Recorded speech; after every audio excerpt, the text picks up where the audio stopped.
Live TV, सच सबसे आगे।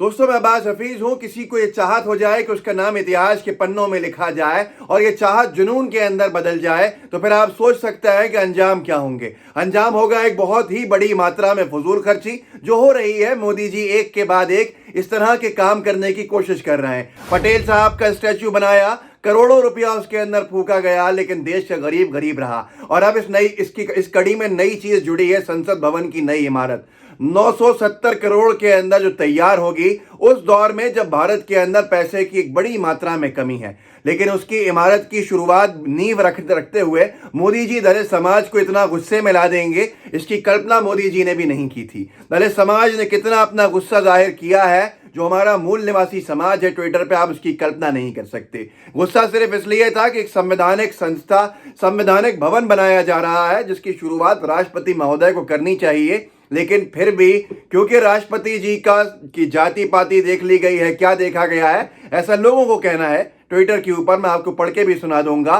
तो उसकी वजह से मोदी जी खुद ही वहां पे इनॉग्रेशन करने पहुंच गए। कुछ लोगों का कहना है कि उन्हें वो पट्टी लगवानी है अपने नाम की कि इन महामहिम ने यहाँ पर प्रधानमंत्री महोदय ये थे जिन्होंने बनाया गया। जिस कड़ी के अंदर पवन खेड़ा साहब ने आज बोला, एक डिबेट में ट्वीट भी किया है, मोदी जी को अपने आप से बेइंतहा मोहब्बत है। इस मोहब्बत में इन्हें न किसान दिख रहे हैं, न बेरोजगार नौजवान दिख रहे हैं। बस किसी तरीके से नए संसद भवन की नाम पट्टिका पर बादशाह सलामत का नाम आ जाए। ये तो पवन खेड़ा साहब ने कहा था। इससे पहले पूनिया साहब ने भी कहा था कि राष्ट्रपति महोदय अगर इसकी नींव रखें तो अच्छा होगा। लेकिन फिर भी राष्ट्रपति महोदय को आसपास भी नहीं बैठने दिया गया, जिससे कई तरह के सवाल उठते हैं। दोस्तों, खास तौर पर मैं उस मूल निवासी समाज के वर्ग से बात करना चाहता हूं कि जो भाजपा का वोटर है, जो बीजेपी के वोट की बातों में आके वोट डाल देता है। हंसराज मीणा एक एक्टिविस्ट है, उन्होंने लिखा है ट्विटर के ऊपर, कुछ माह पहले भव्य शिलान्यास से दूर, अब न्यू पार्लियामेंट के शिलान्यास से दूर। दलितों को अपनी असली औकात और जगह बताई गई है, तुम धूल हो कब आंधी बनोगे, पूछता है हंसराज मीणा। ये दलित समाज के लिए मुद्दे उठाते रहते हैं और ये उस वर्ग से एक अच्छे चेहरे बन के उभरे हैं जिन्होंने साफ कहा ये मेरे बोल नहीं है, ये हंसराज के बोल हैं। उसके साथ साथ हंसराज ने लिखा है, पीएम नरेंद्र मोदी जी ने राम मंदिर के शिलान्यास के बाद न्यू पार्लियामेंट के शिलान्यास में भी महामहिम राष्ट्रपति महोदय के हाथों से वो उन्हें शामिल नहीं कर एक राष्ट्र के सर्वोच्च पद का अपमान किया है। दूसरी, अपनी दलित भेदभावपूर्ण सोच को समस्त राष्ट्र के सामने प्रस्तुत किया है।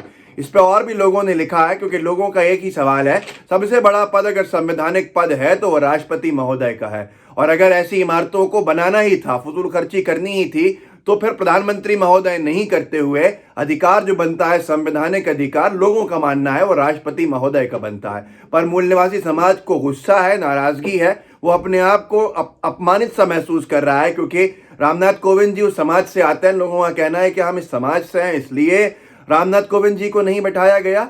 इससे पहले शिलान्यास में और अब ये संसद भवन की नई इमारत में। लक्ष्मी सिंह है ट्विटर पर, वो लिखती हैं, संसद की भूमि पूजन में भारत के राष्ट्रपति रामनाथ कोविंद को नहीं बिठाया गया, क्या कारण होगा? इस पे लोगों ने जवाब दिया है। नीचे एक पाल साहब है, वो जवाब देते हैं, वो दलित और दलित का स्थान मनुस्मृति में कहा होता है, सबको पता है। अब इसके आगे भी और लोगों ने, मर्यादा मौर्य हैं, आज नए संसद भवन के भूमि पूजन में भारत के राष्ट्रपति माननीय महामहिम रामनाथ कोविंद जी को नहीं बैठाया गया, क्या कारण होगा? नीचे लोगों ने, एक एनपी सिंह है, उन्होंने लिखा, उसको रायसीना हिल पर बिठा रखा है, इतना ही बहुत है और वो इतने में खुश हैं। ये सोच बताती है कितनी ज़्यादा मूल निवासी विरोधी सोच है। मनोज मेहता लिखते हैं, मनुवादी मानसिकता है। राशिद लिखते हैं, क्योंकि वो दलित हैं। भारत के अनंदा सावंत लिखते हैं, रामनाथ कोविंद शूद्र हैं इस वजह से। ये मैं नहीं कह रहा हूँ, ये लोग कह रहा है, मैं आप तक पहुँचा रहा हूँ।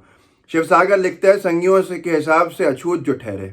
अब ये सारी चीज़ें आपको बताती हैं कि बीजेपी की सोच के अंदर, बीजेपी की जो रीति नीति है, उसमें हमारा मूल निवासी समाज का एक व्यक्ति कहाँ बैठता है। इनको इतनी परेशानी क्यों है दलित समाज से, आज भी समझ में नहीं आता है। कुछ ही दिन पहले, कल की बात है, मध्य प्रदेश के अंदर, आपको पढ़ा होगा, आपने कहीं और नहीं पढ़ा होगा तो सुन लीजिए, एक दलित समाज के युवा को सिर्फ इसलिए मार के पीट के मार दिया गया जान से, क्योंकि उसने अपने लिए खाना निकाल लिया था एक शादी में से। आखिर ये सोच कब बदलेगी मुझे नहीं समझ में आता। लेकिन अब इस 21वीं सदी के भारत में भी अगर ये सोच इतने बड़े पदों में बैठे हुए लोगों की हो सकती है तो क्या होगा। एक तरफ 970 करोड़ रुपया जनता का फेंका जा रहा है उस जगह पे जहां संसद भवन की जरूरत नहीं महसूस होती है। पर बीजेपी के लिए कोई नई बात नहीं है।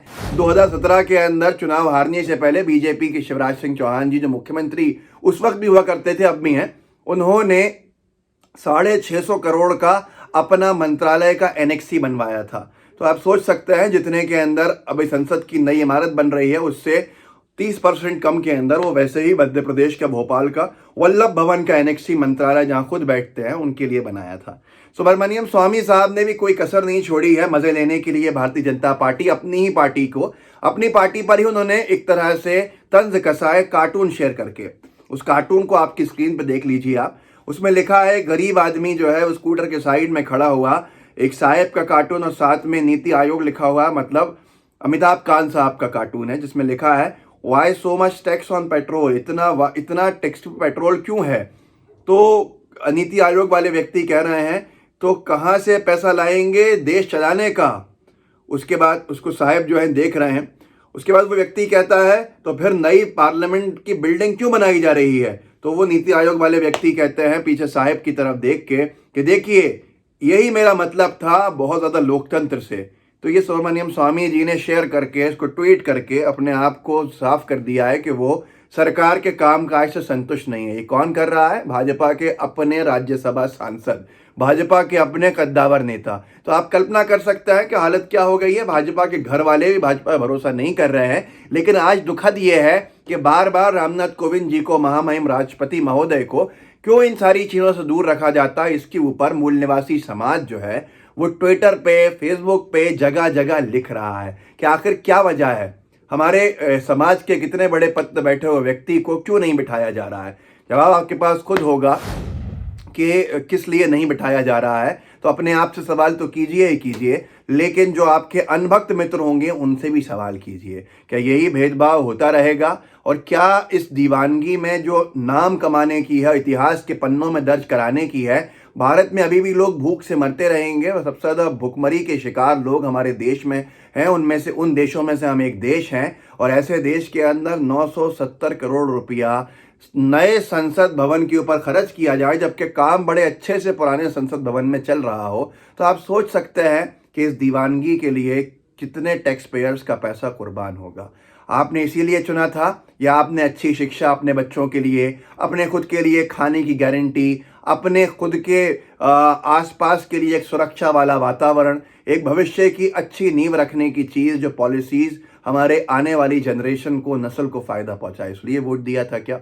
या क्या यही काम अगर कांग्रेस की सरकारें भी करती रहती हैं, अपने आप से पूछिएगा कि वो भी सरदार वल्लभ भाई पटेल साहब, जो हमारे सबसे बड़े कांग्रेस के नेता हैं एक तरह से, उनकी मूर्ति बनाने के अंदर पैसा खर्च करती कांग्रेस की सरकार, यूपीए की सरकार, नए संसद भवन में खर्च करती। काहे को ले आए right to information, right to food, right to education, ये सारे कानून लाने के क्या फ़ायदा हुआ कि सरकार से बाहर चलेगा और ऐसे लोग सत्ता में आए जो लोग अपने नाम कमाने के लिए बड़ी बड़ी इमारतें बना रहे हैं। इनमें और राजे महाराजाओं में क्या फ़र्क होगा आपको समझना होगा। हम लोकतंत्र में हैं या तानाशाही के अंदर आ गए या राजपाट के दौर में आ गए, अपने आप से सवाल कीजिएगा। इस वीडियो को आगे बढ़ाइएगा, ख़ास तौर पे हमारे मूल निवासी समाज तक पहुंचाइएगा कि क्या हो रहा है। आखिर सवाल उन्हीं के हैं जो मैंने आपको पहुंचाए हैं, ताकि आपको भी समझ में आए कि आखिर क्या चल रहा है। लाइव टीवी को सब्सक्राइब नहीं किया है तो कर लीजिए, और कर लिया है तो बेल आइकन ज़रूर दबा दीजिए। जुड़े रहिए। जय हिंद, जय भारत। लाइव टीवी, सच सबसे आगे।